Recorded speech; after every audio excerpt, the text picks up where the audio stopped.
Shalom saudara yang terkasih dalam nama Yesus Kristus. Firman Tuhan untuk kita pada hari ini dari Titus 2 ayat 11. Karena kasih karunia Allah yang menyelamatkan semua manusia telah nyata. Injil disebut kasih karunia karena anugerah cuma-cuma yang berasal dari pemberian Allah. Injil bukan karena perbuatan baik atau jasa diri manusia.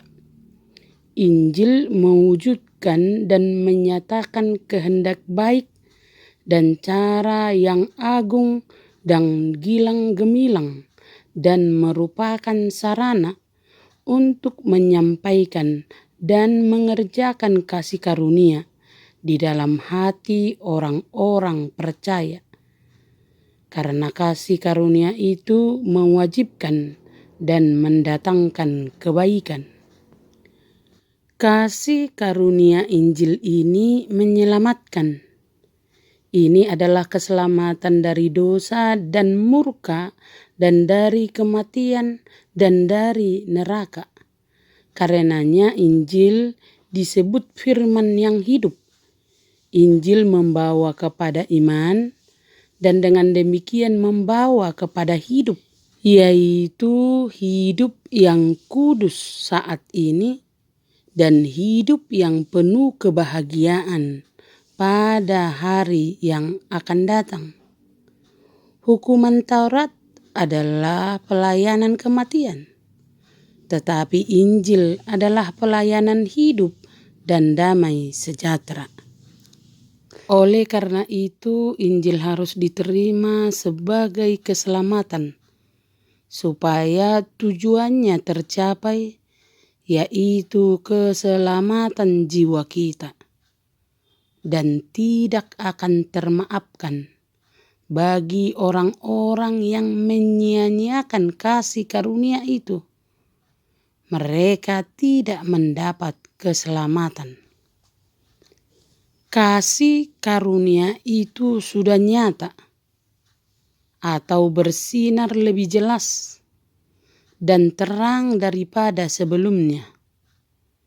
Ini menunjukkan pada inkarnasi Yesus Kristus yang menjadi manusia, kehidupan, pengajaran, dan kematian Yesus sepenuhnya mengungkapkan kasih, rahmat, dan anugerah Bapa.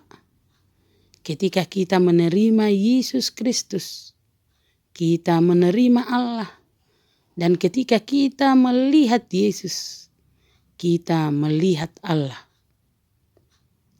Pengaturan yang lama atau perjanjian lama tergolong suram dan tertutup bayang-bayang. Sedangkan pengaturan yang baru, yaitu perjanjian baru, merupakan terang yang jelas dan bersinar.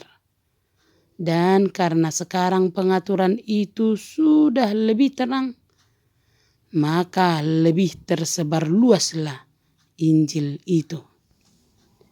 Kasih karunia itu sudah nyata bagi semua manusia, bukan hanya bagi bangsa Yahudi saja. Seperti kemuliaan Allah yang tampak di Gunung Sinai bagi umat yang khusus itu, dan tidak tampak bagi semua orang lain. Tetapi kasih karunia Injil terbuka bagi semua orang, dan semua orang diundang untuk datang dan ikut mengambil bagian dan mengambil manfaat. Orang-orang bukan Yahudi dan orang-orang Yahudi, pemberitaan pembebasan yang diberikan oleh Allah. Jadikanlah semua bangsa muridku, beritakanlah Injil kepada semua makhluk. Batasan sudah dibongkar, sekarang tidak ada lagi pagar seperti sebelumnya.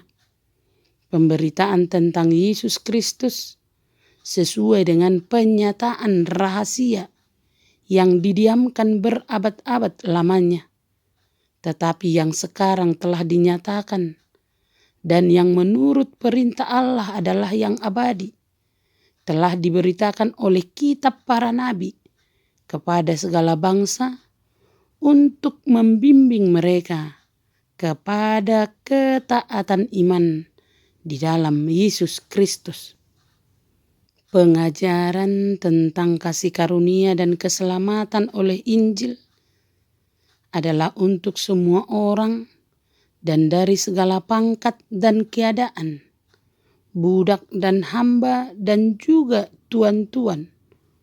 Oleh karena itu, firman Tuhan mengajak dan mendorong semua orang untuk menerima dan mempercayai dan hidup di dalamnya dengan kemuliaan dalam segala hal. Karena itu nyatakanlah firman Tuhan di dalam hatimu.